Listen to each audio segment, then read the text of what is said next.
ആശാവർക്കർമാരുടെ സമരം 39ാം ദിവസം പിന്നിടുമ്പോഴും നമ്മുടെ കേരളത്തിൻ്റെ മുഖ്യമന്ത്രി പിണറായി വിജയൻ എന്തുകൊണ്ട് ഈ സമരത്തെ കണ്ടില്ല എന്ന് നടിക്കുന്നു എന്ന ചോദ്യമാണ് പ്രധാനമായും ഉയർന്നു വരുന്നത്. മുഖ്യമന്ത്രി കണ്ടില്ല എന്ന് നടിക്കുകയോ ഈ വിഷയത്തിൽ നിന്ന് ഒളിച്ചോടുകയോ ചെയ്യുന്നത് അദ്ദേഹത്തിന് ഭൂഷണമല്ല.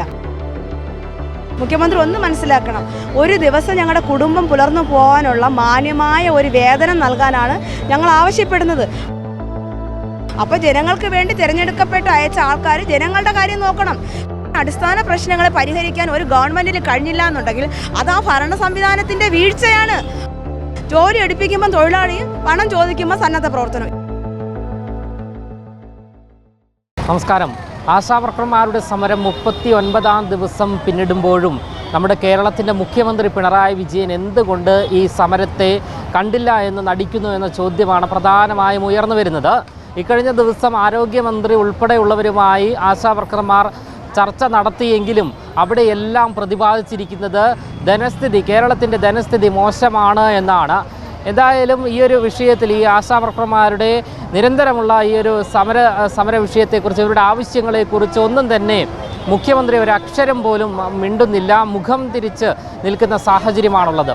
ചേച്ചി, ഇത്ര ദിവസമായിട്ടും ഈ ഒരു സമരത്തെക്കുറിച്ചോ ആശമാരുടെ പ്രശ്നങ്ങളെക്കുറിച്ചോ മുഖ്യമന്ത്രി ഇതുവരെ ഒരക്ഷരം പോലും മിണ്ടിയിട്ടില്ല. ഈ ആരോഗ്യമന്ത്രി നിരന്തരം പറഞ്ഞുകൊണ്ടിരിക്കുന്നത് ധനസ്ഥിതി മോശമാണ് എന്നുള്ളതാണ്. ഈ മുഖ്യമന്ത്രി സത്യത്തിൽ ഈ ഒരു സമരത്തെ കണ്ടില്ല എന്ന് നടിക്കുകയാണോ, ഈ ഒരു വിഷയത്തിൽ നിന്നും ഒളിച്ചോടുകയാണോ ചെയ്യുന്നത്? നിങ്ങളെന്താണ് മനസ്സിലാക്കുന്നത്? മുഖ്യമന്ത്രി കണ്ടില്ല എന്ന് നടിക്കുകയോ ഈ വിഷയത്തിൽ നിന്ന് ഒളിച്ചോടുകയോ ചെയ്യുന്നത് അദ്ദേഹത്തിന് ഭൂഷണമല്ല.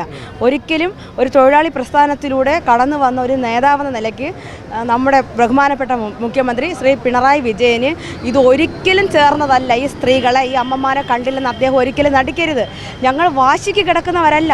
മുഖ്യമന്ത്രി ഒന്ന് മനസ്സിലാക്കണം, ഒരു ദിവസം ഞങ്ങളുടെ കുടുംബം പുലർന്നു പോകാനുള്ള മാന്യമായ ഒരു വേതനം നൽകാനാണ് ഞങ്ങൾ ആവശ്യപ്പെടുന്നത്. അല്ലാതെ ഞങ്ങൾ ഭാരിച്ച ലക്ഷങ്ങൾ ഞങ്ങൾ ചോദിക്കുന്നില്ല, കോടികൾ ചോദിക്കുന്നില്ല.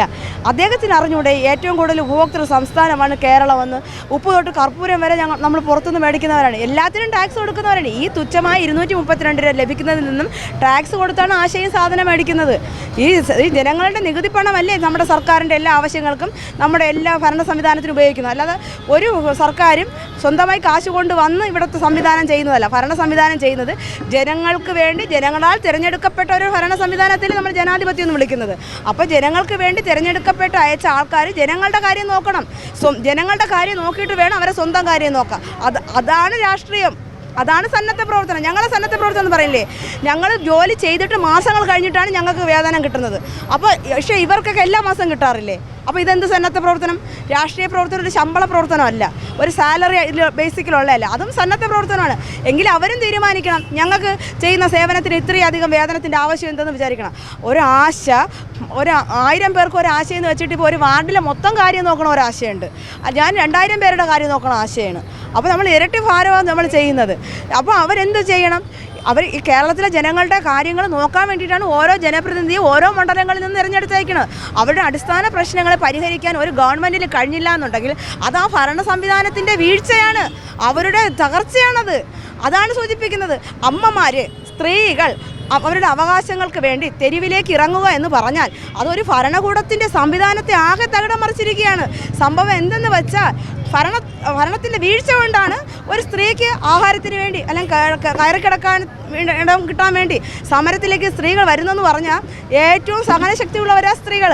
ആ സ്ത്രീകൾ ഈ ഒരു തെരുവീതിയിൽ വന്ന് ഇന്ന് 39 ദിവസം കൊണ്ട് കിടക്കണമെങ്കിൽ അവരുടെ അടിസ്ഥാന പ്രശ്നങ്ങൾ എത്രത്തോളം എന്താ പറയുക കഷ്ടപ്പാടിലാണെന്ന് ഗവൺമെൻറ് ഓർക്കണം. അത് ഗവൺമെൻറ്റിൻ്റെ കഴിവാണ്. തൻ്റെ രാജഭരണകാലത്ത് പോലും പ്രജകളുടെ ആവശ്യങ്ങൾ രാജാക്കന്മാർ മാനിച്ചിരുന്നില്ലേ? വേഷം മാറി നടന്ന് ജനങ്ങളുടെ ക്ഷേമം അന്വേഷിച്ച് രാജാക്കന്മാരുടെ കഥ നമ്മൾ കേട്ടിട്ടില്ലേ? എന്തുകൊണ്ട് ഇത്രയും വിശാലമായ ഈ 21ാം നൂറ്റാണ്ടിൽ പല സംവിധാനങ്ങൾ ഒരു വിരൽ തുമ്പിൽ നമുക്ക് എല്ലാം കിട്ടുമ്പോൾ എന്തുകൊണ്ട്, എന്താണ് ഇവരുടെ പ്രശ്നമെന്നെങ്കിലും ചോദിക്കാൻ അദ്ദേഹത്തിന് മനസ്സാവണ്ടേ? അദ്ദേഹം ആരോട് വാശി കാണിക്കുന്നത്? അദ്ദേഹം ഇത്രയും 10-79 വയസ്സുള്ള മനുഷ്യനാണ്. ഞങ്ങൾ അദ്ദേഹത്തെ വെല്ലുവിളിക്കുന്നില്ല. അദ്ദേഹത്തിന് കാലോചിതമായി അദ്ദേഹം അത് തീരുമാനിക്കണം. എന്തിനാണ് ഈ അമ്മമാർ, സ്ത്രീകളെ നിങ്ങൾ എന്തിനാണ് ഇവിടെ വന്ന് കിടക്കുന്നതെങ്കിലും ഒന്ന് തിരിഞ്ഞു നോക്കാമായിരുന്നില്ലേ? നിങ്ങളുടെ ആവശ്യം എന്താ? എങ്കിൽ ഞങ്ങൾ സന്തോഷത്തോടെ ഇപ്പോൾ അവർക്ക് പണമില്ല എന്ന് പറയുന്നു. ഇവരുടെ പണത്തെയൊക്കെ എന്താ ഞങ്ങൾ ആശമാരാണോ എടുത്ത് നശിപ്പിച്ചത്? ഖജനാവ് കാലിയാക്കിയത് ഞങ്ങളാണ്. ഖജനാവിൽ പണമില്ല എന്ന് പറയുകയും ചെയ്യും. അവരിനി അവിടുത്തെ അവരുടെ രണ്ടാമത്തെ ഭരണ തുടർച്ചയുടെ 4ാം വാർഷികം ആഘോഷിക്കാൻ പോകുന്നു. ഇതിനെവിടെ നിന്ന് പണം കണ്ടെത്തുന്നു? ഇവർ കേരളത്തിന് എവിടെ നിന്ന് പണം കണ്ടെത്തി? ഈ വലിയ ബസ്സിൽ ഒരു നാട് മൊത്തം ചുറ്റിയല്ലോ. എത്രയോ സ്കൂളിൻ്റെ മതിലിടിച്ച്, എത്രയോ മറ്റു സ്ഥാപനങ്ങളുടെ മതിലുകൾ ഇടിച്ച് നിരത്ത് കയറ്റിയിട്ട് ഇപ്പോൾ അതിന് എത്ര കോടികൾ ചിലവഴിച്ചു. അപ്പോൾ ഇതൊക്കെ ഞങ്ങൾ ആശാ വർക്കർമാർ ജോലി ചെയ്യുന്നത് ഒരു എന്താ പറയുക ആക്ഷൻ പ്ലാനിൻ്റെ അടിസ്ഥാനത്തിലാണ്. ഒരു മാസം ഞങ്ങൾക്ക് ഇത്ര വർക്കുകൾ ചെയ്യണമെന്നുള്ള ആക്ഷൻ പ്ലാനിൻ്റെ അടിസ്ഥാനത്തിലാണ് ഞങ്ങൾ വർക്ക് ചെയ്യുന്നത്. അടുത്ത മാസത്തേക്കുള്ളത് ഞങ്ങൾ ഈ മാസം ലാസ്റ്റ് ആകുമ്പോൾ തന്നെ ഞങ്ങളത് കാലയെ കൂട്ടി തയ്യാറാക്കി വയ്ക്കും. അങ്ങനെ ഞങ്ങൾ വർക്ക് ചെയ്യുന്നത്. അപ്പോൾ എന്തുകൊണ്ടൊരു ഭരണ സംവിധാനത്തിന് അവരുടെ ഓരോ മാസത്തെയും വരവ് ചെലവ് ഇത്രയാണെന്ന് കരുതി കൂട്ടി അവർ ഒരു ധനമന്ത്രിയുടെ ആവശ്യം എന്താ? ധനകാര്യമന്ത്രിയുടെ ആവശ്യവും അവർക്ക് സപ്പോർട്ട് ചെയ്യുന്ന സെക്രട്ടറിമാരുടെയൊക്കെ ആവശ്യം എന്താ? അണ്ടർ സെക്രട്ടറിമാരുടെയൊക്കെ ആവശ്യം എന്താ? ഇവരെ ഉപദേശിക്കാനാണ് എങ്ങനെ ധന സംവിധാനം ഉപയോഗിക്കണം, ധനവിനിയോഗം എങ്ങനെ നടത്തണമെന്ന്. ഫിനാൻഷ്യൽ പ്രോബ്ലമാണ് ഒരു ഭരണ സംവിധാനത്തിൻ്റെ ഏറ്റവും നട്ടല്. കാതലായി നമുക്ക് എന്തിനും പണം വേണം അല്ലേ? പണം ഉണ്ടെങ്കിലേ നമുക്ക് സൗകര്യമായുള്ള എല്ലാ രീതിയിലും ജീവിത രീതി മെച്ചപ്പെടുത്താം. നമുക്ക് പണം ഇല്ലാത്തതുകൊണ്ടല്ലേ ഞങ്ങൾ വന്നത്. ഞങ്ങളുടെ അടിസ്ഥാന സൗകര്യങ്ങൾക്ക് കുറവ് വന്നത് പണക്കുറവ് കൊണ്ടാണ്. അതുകൊണ്ടാണ് ഞങ്ങൾ ചോദിക്കാൻ വന്നത്. ജോലിയുണ്ട്, പണമില്ല. ജോലി എടുപ്പിക്കുമ്പം തൊഴിലാളി, പണം ചോദിക്കുമ്പോൾ സന്നദ്ധ പ്രവർത്തനം. ഇതെന്ത് മര്യാദയാണ്? നിലവിൽ ഇപ്പോൾ കേന്ദ്രമന്ത്രിയുമായി നമ്മുടെ ആരോഗ്യമന്ത്രി ഈ ഒരു വിഷയം ചർച്ച ചെയ്യാൻ വേണ്ടി പോയിരിക്കുകയാണ്. നിങ്ങൾക്ക് എന്തെങ്കിലും പ്രതീക്ഷ നിലനിൽക്കുന്നുണ്ടോ? കാരണം ഇന്നലെയുള്ള ചർച്ച പരാജയപ്പെട്ടു, 2 ചർച്ചകളും പരാജയപ്പെട്ട സാഹചര്യത്തിൽ 2 ചർച്ചകളും ഞങ്ങൾ NHMലേക്ക് പോയപ്പം എന്തും മന്ത്രി പറയുന്നുള്ളത് അറിയാൻ വേണ്ടിയിട്ടാണ് പോയത്. അപ്പോൾ അവരവിടെ ചെന്ന് ഇത് ക്രൈറ്റീരിയ മാറ്റിയതും ഇത് നമ്മുടെ തൊഴിലിൻ്റെ 10 മാനദണ്ഡങ്ങൾ എടുത്ത് മാറ്റിക്കളഞ്ഞു. ഓണറേറിയത്തിൻ്റെ അതിനെ എടുത്ത പക്ഷേ അവർ പച്ചവെള്ളം ചേർത്ത് അതിന് ഫിക്സഡ് ഇൻസെൻറ്റീവിലോട്ട് മാറ്റിയിട്ടുണ്ട്. അങ്ങനെയൊന്നും ആശമാരെ പറ്റിക്കാമെന്ന് ആരും വിചാരിക്കേണ്ട. അത് NHMയോട് നമ്മൾ ചർച്ച ചെയ്ത് അതിന് വേണ്ട പരിഹാരം കാണാമെന്ന് പറഞ്ഞു. കാരണം പെട്ടെന്ന് തട്ടിക്കൂട്ടിയ ഒരു പ്രശ്നമായത് ക്രൈറ്റീരിയ മാറ്റുന്നതിനെക്കുറിച്ച്. അപ്പോൾ അത് പിന്നെ സംസാരിക്കാമെന്ന് പറഞ്ഞിട്ടുണ്ട്, ഡയറക്ടർ പറഞ്ഞിട്ടുണ്ട് NHMൻ്റെ. അതവിടെ നിൽക്കട്ടെ. നമ്മുടെ ഈ പ്രശ്നമെന്ന് പറഞ്ഞാൽ ആരോഗ്യമന്ത്രി വിളിപ്പിച്ചു. അവരെന്തിനാണ് വിളിച്ചത്? നിരാഹാരത്തിലേക്ക് പോകണമെന്ന് അറിഞ്ഞപ്പോഴും മറ്റ് പ്രശ്നങ്ങളും അതിന് ഉപരോധ സമരം നടത്തിയിരുന്നല്ലോ. അപ്പോൾ ജനങ്ങളുടെ ഇടയിൽ എന്താണ് അഭിപ്രായമെന്ന് അവർക്ക് നന്നായിട്ട് അറിയാം. അപ്പോൾ അതിന് മുമ്പ് ഞാൻ ആശമാരെ വിളിച്ചില്ല, സംസാരിച്ചില്ല എന്ന് വരുത്തി തീർക്കാൻ വേണ്ടി എന്നേ പറയാൻ പറ്റത്തുള്ളൂ. എന്തെങ്കിലും ഞങ്ങൾക്ക് അനുഭാവപൂർണ്ണമായ ഒരു പരിപാടി ചെയ്യാൻ താല്പര്യം ഉണ്ടായിരുന്നെങ്കിൽ അവരെന്ത് ചെയ്തേനെ? അവർ മന്ത്രിസഭ കൂടിയിട്ട് വിളിക്കുമായിരുന്നു. ഇന്നത്തെ ചർച്ച പ്രതീക്ഷാർഹമാണോ നിങ്ങൾക്ക്? ആരോഗ്യമന്ത്രി പോയിരിക്കുന്ന ചർച്ച ഇല്ല, ഞങ്ങൾക്ക് വലിയ പ്രതീക്ഷയൊന്നുമില്ല. കാരണം ഇത് ഞങ്ങൾ വിചാരിക്കുന്ന ഇന്നലത്തെ സംഭവത്തെ പോലെ തന്നെ. ഞാൻ അവിടെ പോയി ചോദിച്ചു എന്ന് വരുത്തി തീർക്കാൻ വേണ്ടി. ഇനി ചോദിച്ചില്ല എന്ന് പറഞ്ഞ് ആരോഗ്യമന്ത്രി പോയില്ല, സംസാരിച്ചില്ല എന്ന് വരുത്തി തീർക്കാനുള്ള ഒരു നാടകം മാത്രമേ ഉള്ളൂ. നിങ്ങളൊന്നും പ്രതീക്ഷിക്കേണ്ട, ഇതിലൊന്നും നടക്കാൻ പോണില്ല.